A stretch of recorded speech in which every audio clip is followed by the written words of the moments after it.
kalau misalnya Ain ke masjid. Jangan sedih, nanti kapan-kapan ke masjid lagi. Kemarin ditegur bapak-bapak.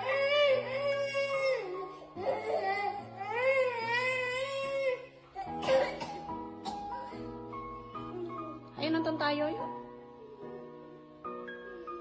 Yuk, sudah yuk.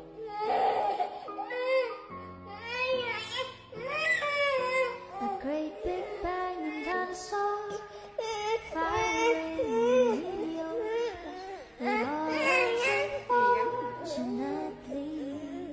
Kapan-kapan nanti ke masjid ya.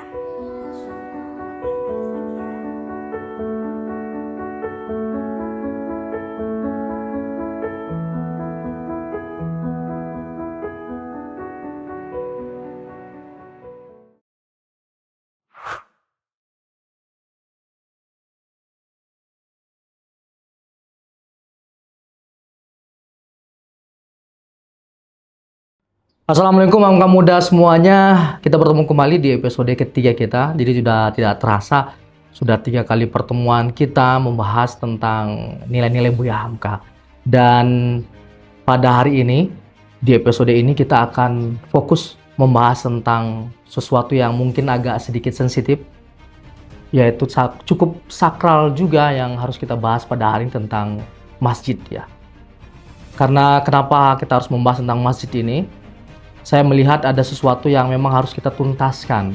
Masalah-masalah yang perlu kita suarakan.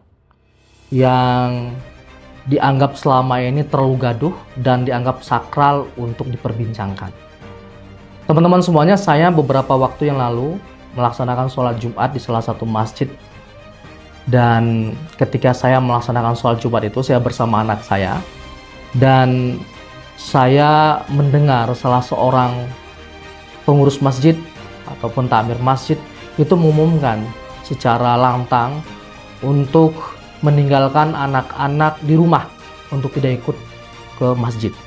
Kalaupun ada, tolong jangan ribut dan safnya paling belakang. Dan banyaklah aturan-aturan yang dibuat di masjid itu.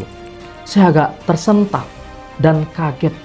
Ada apa dengan pengurus masjid ini? Ada apa dengan oknum pengurus masjid yang ada di Indonesia?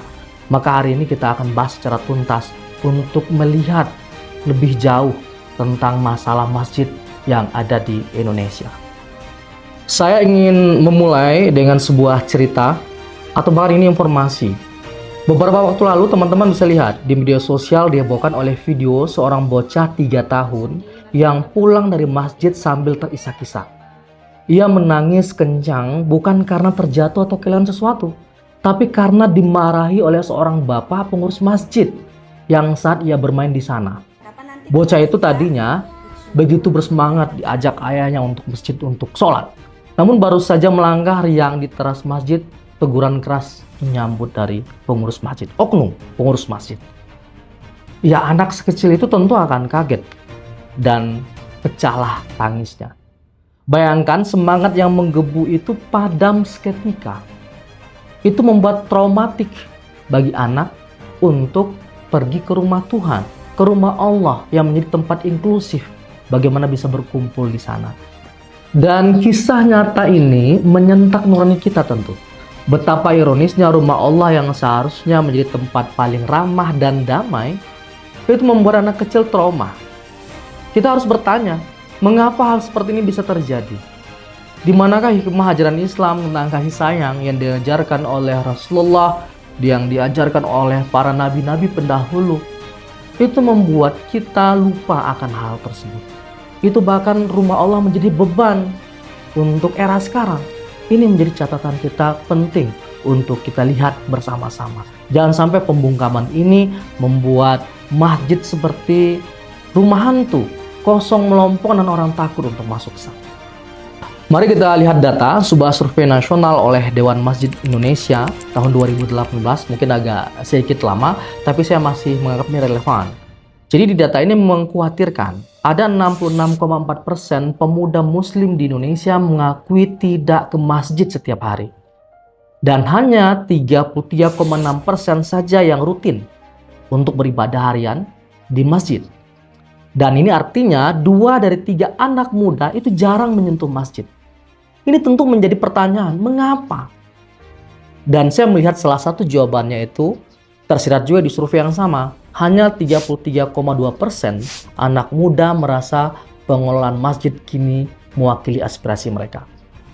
Mayoritas merasa kegiatan dan fasilitas masjid itu belum sesuai dengan kebutuhan zaman. Generasi milenial dan Gen Z ini menganggap bagian dari sesuatu yang tidak betah mereka di masjid. Ngapain itu mereka di masjid? Karena tidak ada sesuatu yang baru mereka temukan. Tidak ada ide baru yang mereka temukan.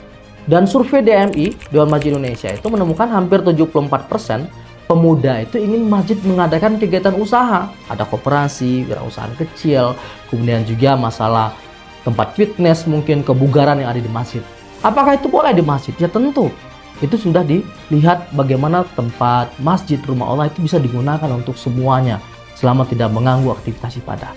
Jadi mereka rindu masjid yang hidup, yang menyentuh seluruh aspek kehidupan, spiritual tersentuh, intelektual tersentuh, apalagi sosialnya, bahkan hiburan, kesehatan. Bagaimana kita bisa merasa sehat ketika berada di masjid? Masjid hanya menjadi tempat sholat 5 waktu saja. Ini yang bahaya. Padahal Rasulullah sudah mencontohkan sebelumnya bagaimana fungsi masjid yang sebenarnya. Jadi selebihnya memang kita melihat ada sesuatu yang salah. Ada yang janggal dari pengelolaan masjid di Indonesia. Tidak semua. Nanti saya akan mencontohkan tentang bagaimana pengelolaan masjid yang baik dan benar yang praktek nyatanya sudah ada di Indonesia.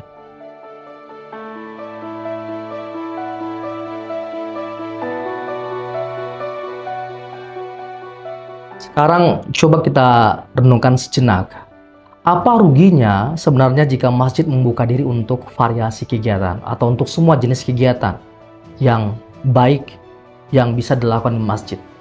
Apakah akidah kita akan goyah jika halaman masjid dipakai anak muda bermain bola setelah waktu sholat? Atau juga dilakukan pertemuan di masjid, belajar fisika, kimia akan mengganggu aktivitas ibadah? Tentu tidak. Masjid itu bukan, sekali lagi saya sampaikan, tidak hanya tempat ibadah. Kita perlu mengadakan ngopi bareng mungkin di masjid sebagai tempat serambi kita.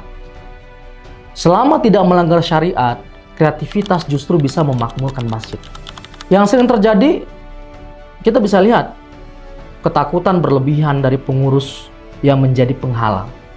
Takut karpet kotor kalau anak-anak datang ke masjid. Takut sound system rusak kalau dipakai acara anak muda.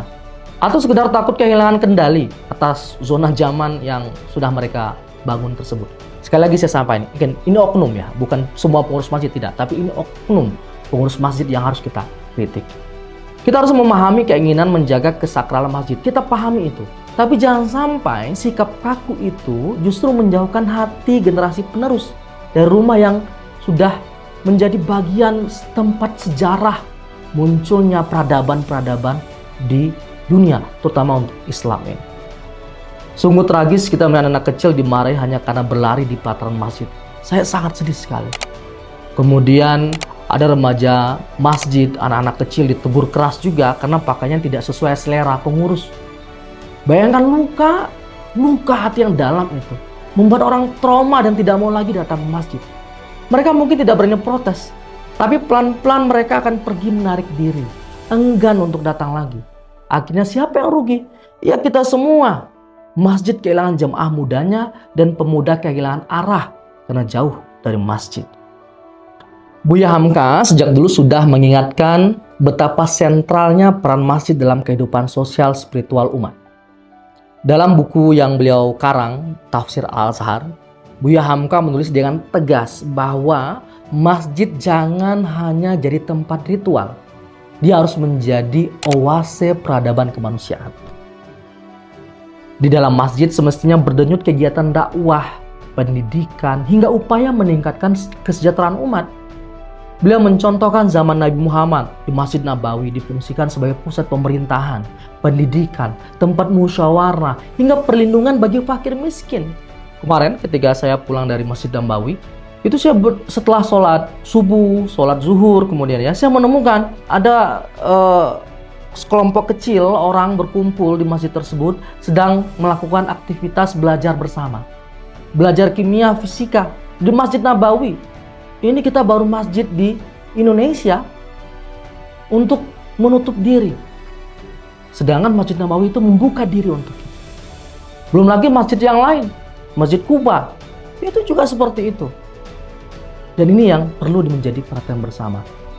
Jadi filosofi masjid yang inklusif itu seperti yang sudah saya sampaikan tadi, harus terbuka, tidak boleh tertutup, dan bisa menerima setiap kegiatan yang ada di masjid selama tidak mengganggu ibadah di suatu masjid yang sudah kita tempatkan tersebut. Dalam sebuah buku Buya Hamka, dalam buku Falsafah Hidup Beliau dan Lembaga Budi, Buya Hamka juga menekankan nilai-nilai ukhuwah dan bermasyarakat.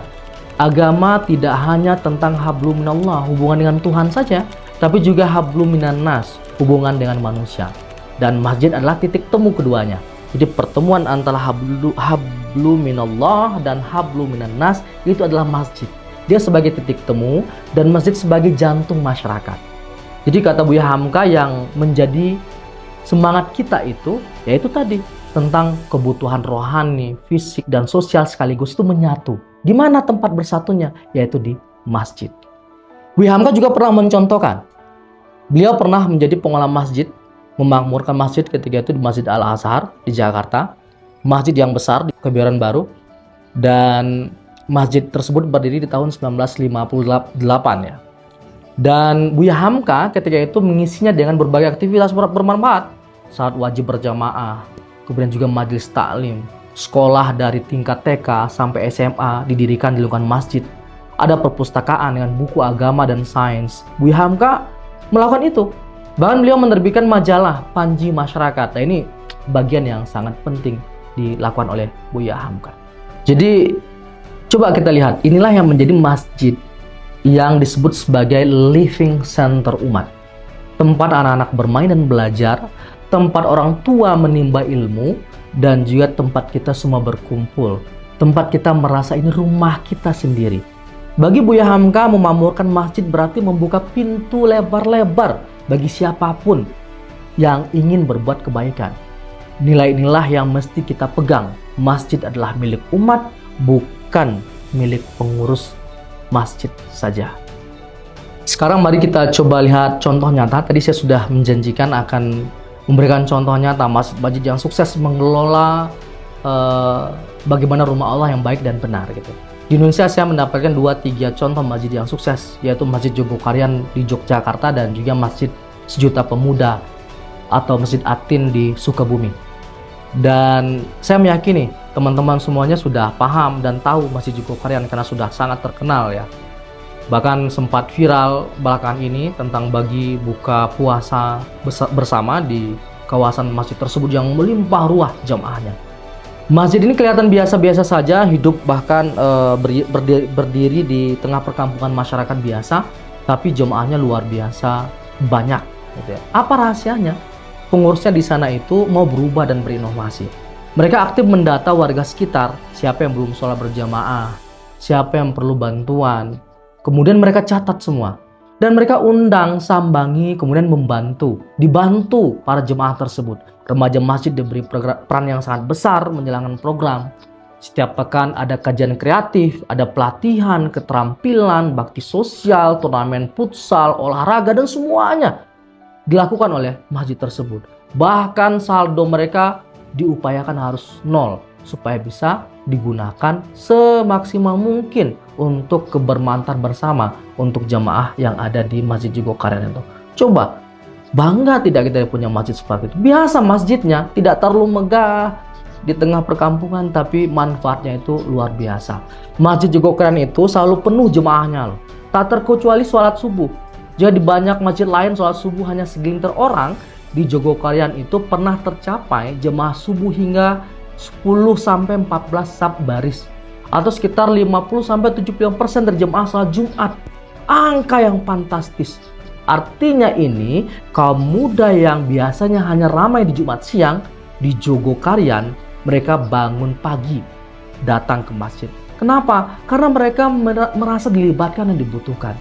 Masjid Jogokarian berhasil membuat pemuda merasa ini masjid kita, Ini rumah kita, bukan masjid orang tua semata, tapi milik bersama. Anak muda, orang tua, kecil, besar, berkumpul bersama, bersilaturahmi bersama, dan berbagi ide bersama, menampakkan manfaat bersama dari masjid yang penuh keberkahan ini.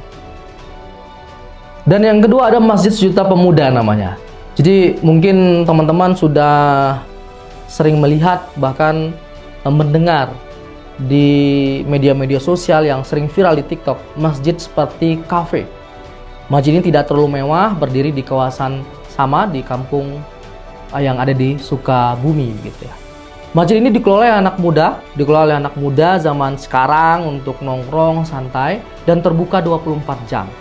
Jadi selepas Isya hingga larut malam, remaja boleh datang.